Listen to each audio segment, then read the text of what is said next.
We get some really bad conversational habits from social media, and these habits can sometimes come in and ruin in-person conversation. For example, have you ever been in an in-person conversation with someone and they spend the next 5 minutes arguing against a position that is not even one that you hold? That kind of thing is way more common nowadays because it's a habit we've developed from social media. So that's the first bad habit we've developed. And I would describe this one as putting ideas into buckets too quickly. And the reason I think this habit develops online is because online conversation doesn't involve feedback in the moment. So online, when you read something, you assume you understand what the person's saying, and there's no chance for them to stop you and say, wait a second, that's not what I meant. And so we get in the habit of just assuming that we understand what's on the screen. But it's not fun to interact with someone in a real face-to-face conversation when they assume that they know what you're talking about and sort of go full speed with their assumption. Good conversations in the real world have this back and forth. And when we spend a lot of time engaging in real world back and forth conversations, what we discover is that very often we've misunderstood someone's words. So when a lot of our social lives happen in person, we get practice with that back and forth, and we develop this intuition that we may not understand what someone's saying, that we have to be constantly open to the fact that we may have misunderstood someone, and that can be corrected in an in-person setting. But when a large share of our social lives happen online, where we can just sort of steamroll forward assuming we understand the other person, it's pretty easy to lose the intuition that communication is hard, that words are often insufficient for communicating what we really mean, and that there has to be a back and forth to get the meaning right. The second bad habit that it's easy to pick up online is dismissing people or ideas too quickly. And this one comes from the fact that we encounter a fire hose of information in the online space. And it's not possible for us to attend carefully to all of the information coming at us. So we develop this cognitive armor where we have all of these tools to dismiss things quickly. That's unrealistic. This person doesn't have a right to speak on that topic. This person doesn't know what they're talking about. That person's too old to understand. That person's too young to understand. That's overblown. That person doesn't have the credentials to have an opinion on that topic. Our brains basically develop a whole bunch of tools for cognitively dismissing information so that we don't have to pay attention to all of the many things that are vying for our attention online. And the cognitive habit here is really the label and dismiss habit. When we're going through information online, we label and dismiss, label and dismiss. Don't need to think about that, don't need to think about that. And that can actually be a really good thing when we're online, because otherwise we would just be overwhelmed.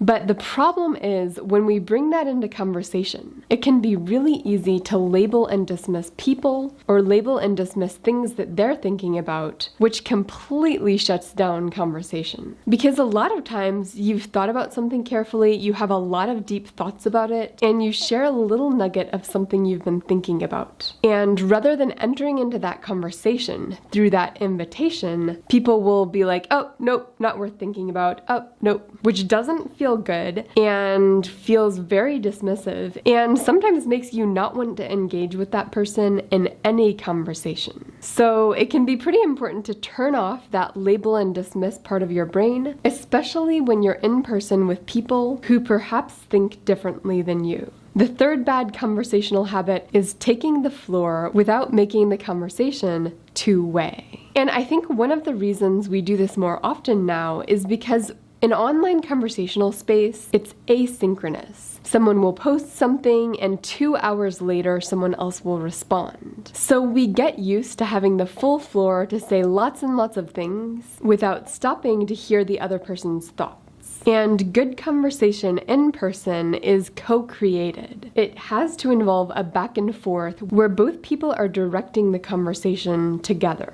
But because that's different from the way conversation works online, we get out of practice of having two-way conversations, and that just makes it harder to connect with people. The next bad conversational habit is to put people into buckets too quickly. And one reason I think our brains develop this habit when we're on social media is because it's somewhat necessary if you want to go into a new space online where you're trying to figure people out. For example, if you imagine real-world spaces where you're going into a new social environment, you're meeting a new group of people for the first time. Your brain is naturally going to try to figure each person out. Like, what's their perspective? What's their personality? How do they think? You're naturally going to try to place people. And in the online space, since we're constantly going in and out of new groups of people, interacting with people we've never interacted with before, we need some way of placing people quickly. And we do that honestly through stereotypes. And sometimes those stereotypes relate to race and gender and all those things. But other times, and probably more often, the stereotypes are more along the lines of the type of person who says that, or the type of person who uses that kind of language. Because in a lot of online spaces, we don't know much about the person's identity, and so we develop ways of sort of putting people into buckets that makes it easier to figure out who to interact with more, who to listen to more carefully, who to dismiss quickly, who to get away from online. All of that stuff that's important and necessary in the online space can be really bad when you move it to the in-person space.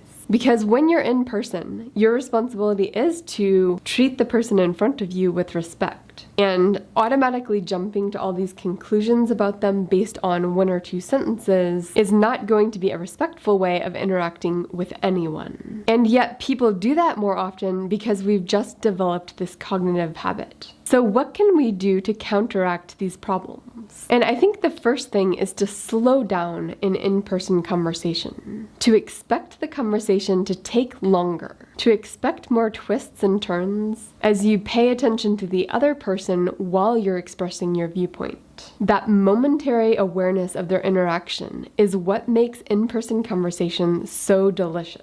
And it's easy to forget about that. It's easy to fall out of practice of watching the other person's reaction while we speak. The next thing to counteract this is to assume some of your assumptions are wrong, which is almost always the case. Our brains form assumptions about people without us realizing it. And our brains form these assumptions even when we have very little information. And sometimes I'm frustrated because people will try to control all of their assumptions. And you can't really do that. Your brain's going to form assumptions that you don't know you had until the assumptions start to cause problems. So rather than trying to have the perfect set of assumptions when interacting with someone, know that you're going to have assumptions you're not aware of. And just being cognizant of that will make you a little bit more tentative and a little bit more open to having the assumptions challenged. This is really about holding more lightly to our perceptions of other people. The next tip for getting around our bad social media habits when we're in conversation with people is to get curious. Practice relishing the moments when you learn something unexpected about someone. Because that's really the fun part of getting to know people, is to getting to know their quirks, getting to know the things about them that go against stereotype, that go against expectations. When you know the things about someone that go against what you would expect from a person like them, that's when you really know someone on a deeper level. And people want to be known on that level. People don't want to be put in these buckets. And so relishing that part of relationship, when you can find these things about people that you would never have thought of in your wildest dreams, that's what makes it juicy to get to know new people. And then the last tip is to be patient with people. Because the most interesting things about people tend to be the slightly vulnerable things about them. And those things are a little bit like birds or foxes, where they have to be coaxed out. And you coax them out by creating a comfortable environment where they don't have to be afraid of all of the negative assumptions you'll make if they try to share it. And creating that conversational space where people are going to be willing to share slightly more unusual things about themselves, that's what's going to make your conversations more adventurous, more meaningful, more authentic. All of those things we're looking for in conversation, that can be coaxed out of someone, but you have to be kind of patient, and you have to set their fears to rest. So those are just a few thoughts for how we can get around the problem that people have developed really bad social media habits. and that those habits sometimes translate into real-world conversations in a way that makes us not want to interact, to not experience all of the dismissal, all of the assumptions people make, and just all of these bad habits that don't feel good when you're talking to someone.